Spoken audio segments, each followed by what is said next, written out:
Welcome to the Baked Dog by Bark Avenue. Today we are going to be doing a baked dog treat called Breath of Fresh Air.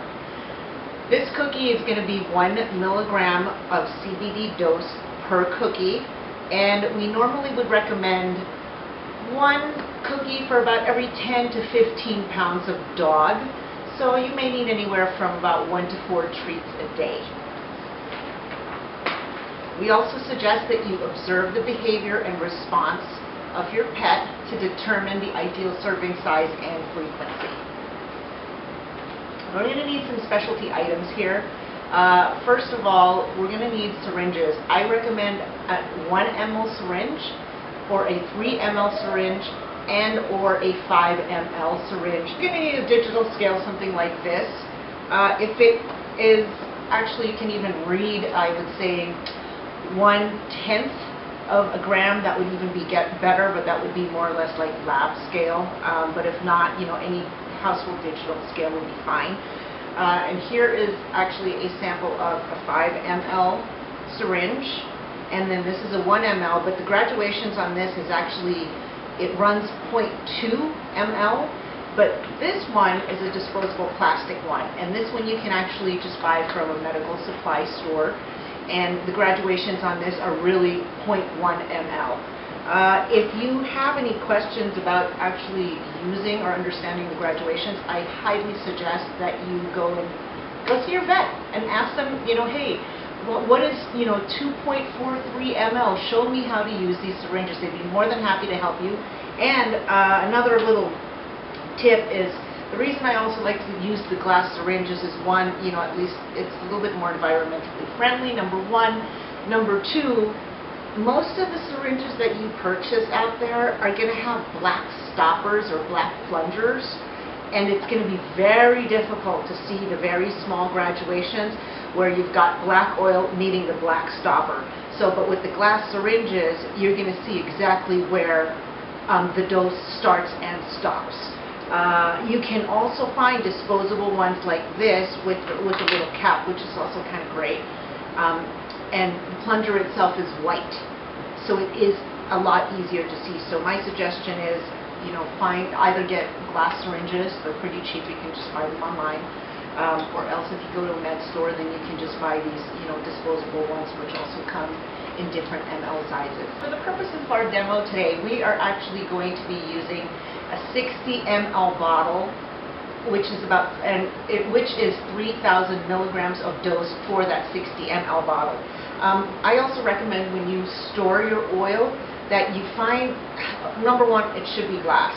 Number two, if you can find one that's wider with a wide mouth, low sides, or even if it's like a dark glass, that would be even better. And I also suggest that you store this in the refrigerator. It's important whenever you're dosing to know your solution. So this is why I was telling you today that our solution is 60 ml with 3,000 milligrams of CBD dose.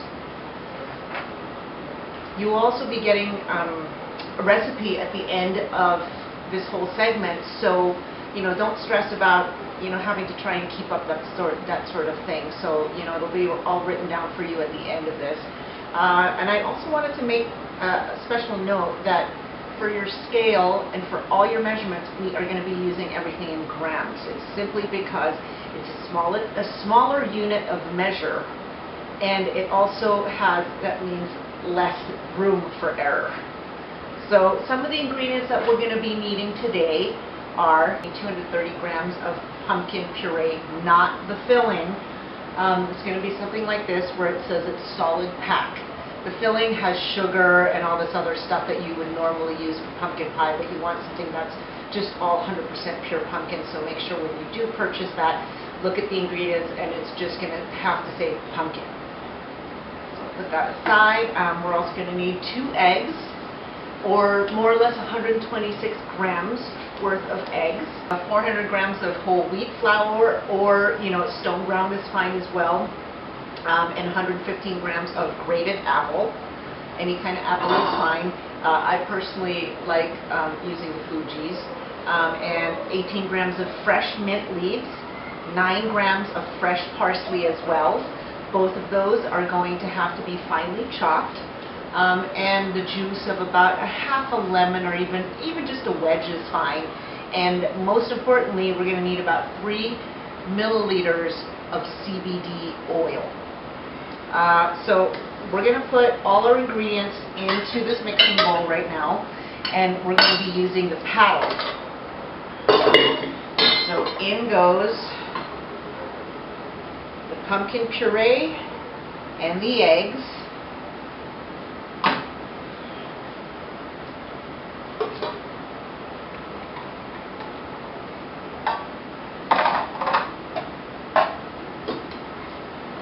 And you're going to want to use the paddle on this.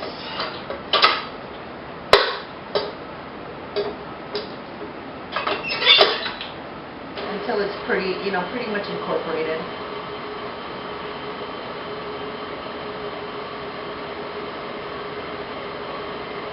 Also, you're going to want to take your lemon wedge and squeeze some of that lemon into the grated apple so that it doesn't oxidize and turn so brown. So it's also easier to kind of keep and give it a nice little mix.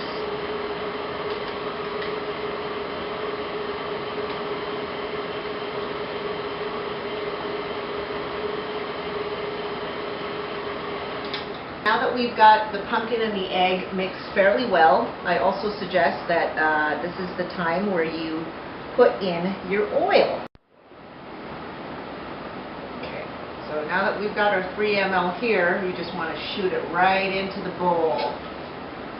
So all your liquids are going to be going into one spot. And then you want to make sure to give it a nice mix again.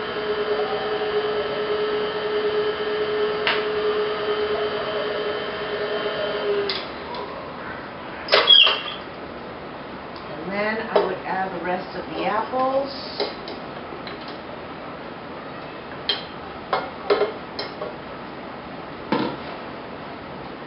And our mint leaves. And parsley.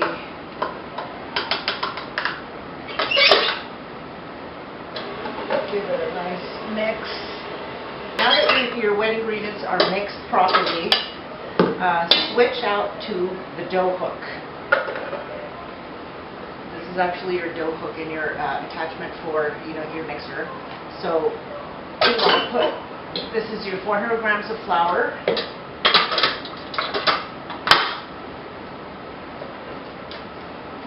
The attachment on, and you want to put all your wet ingredients into the dry.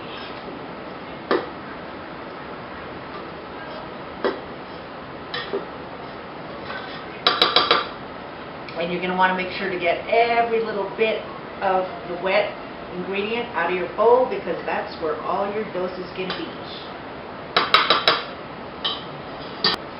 Okay, so now that we have the dough hook attachment, you want to put it on slow speed or stir speed, and you want to also make sure that you scrape down the bowl really well. Even though these plenary mixers have good rotation, you're going to see a lot of the flour sometimes is kind of stuck on the sides, so you just want to get in there and make sure that all that flour is just getting incorporated without actually having to overwork your dough as well.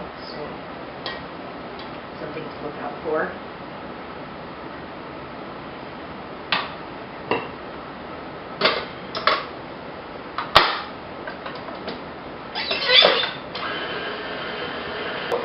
Afraid to scrape down your bowl about several times if you have to, just to make sure all that flour is incorporated. And once you start to see that the dough starts to come together and it's starting to pull off the sides of the bowl and forms a ball of dough, you know that it's time that you can take it off the machine.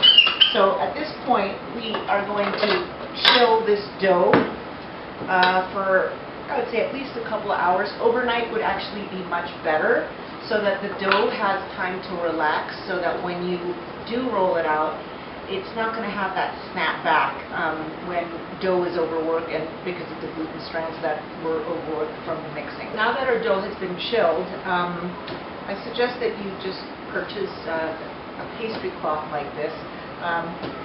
Granite And rolling pins and dough just don't make the best bedfellows. If you do actually have a workbench that is wood, then by all means, you're probably not going to need a pastry cloth. But anyway, make sure to flour your pastry cloth wells.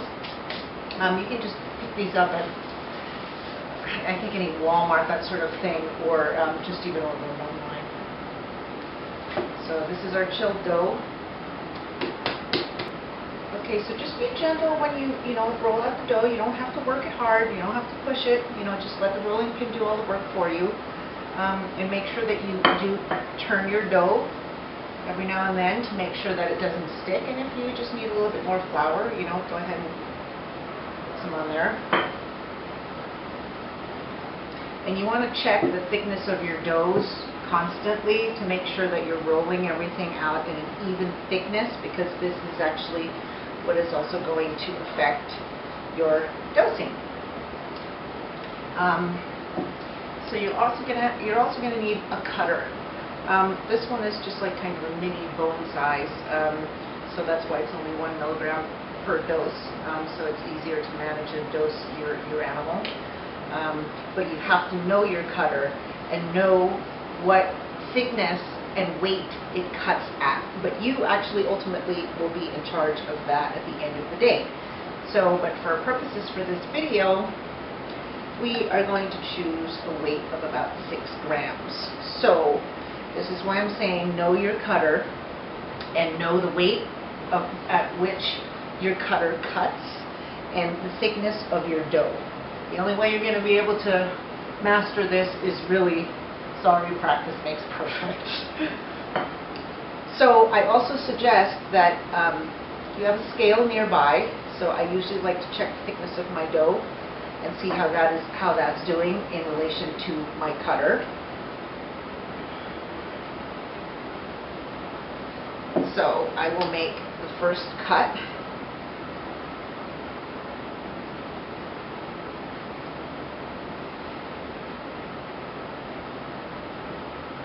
There you go, 6 grams. So now, get your sheet pan with your parchment paper and just start cutting your bones. And also, a nice little tip is to make sure that you try and cut your bones as close together as possible so that you don't waste any of the rolled out dough. So that's, at least your production's a little bit more efficient. So now that we've traid up our cookies, our oven was already preset at 350, so these are going to bake for about 25 to 30 minutes. You can just check for a little bit of the golden browning in the corners, or else, pick up the bottom of the cookie to see if it's golden brown, and that's when you know it's done.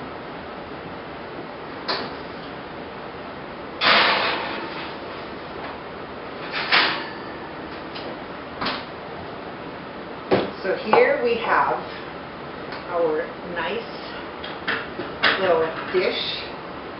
We have it plated up just for your puppy. So it's nice and pretty for him. And then we'll take a little bit of snippet here of a little garnish.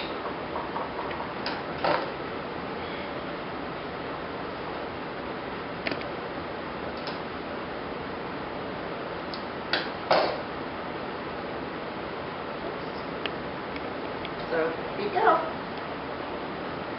Breath of fresh air, dog treats. Hope you guys enjoy it.